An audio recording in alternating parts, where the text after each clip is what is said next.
Hey guys, it's me again, Nina, and welcome back to my YouTube channel. So, for today's video, ay i-share ko lang sa inyo yung mga nalalaman ko about sa pag-i-edit ng video. So, ngayon, focus muna tayo dun sa application na walang watermarks. Doon muna tayo.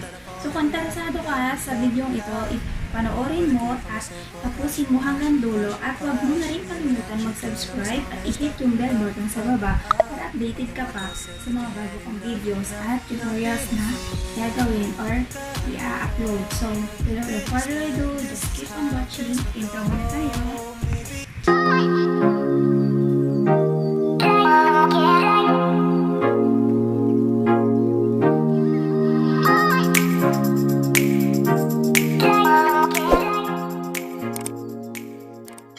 Ayun guys, pupunta na tayo dun sa process kung paano siya gawin, no?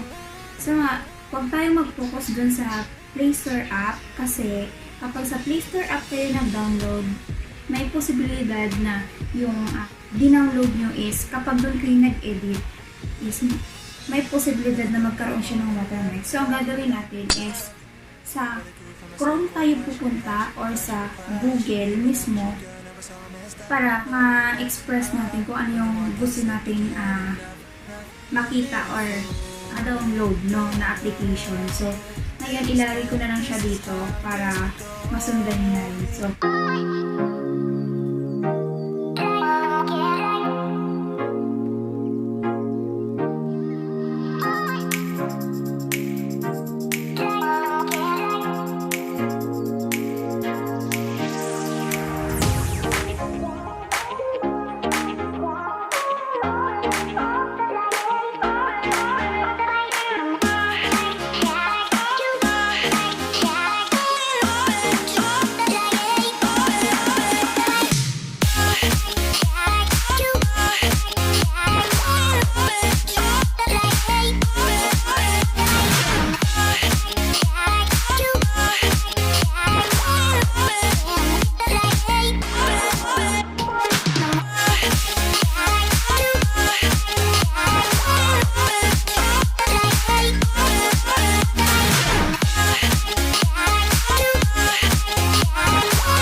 yes, that's all for today. That's all for today, guys. So, sana may natutunan kayo.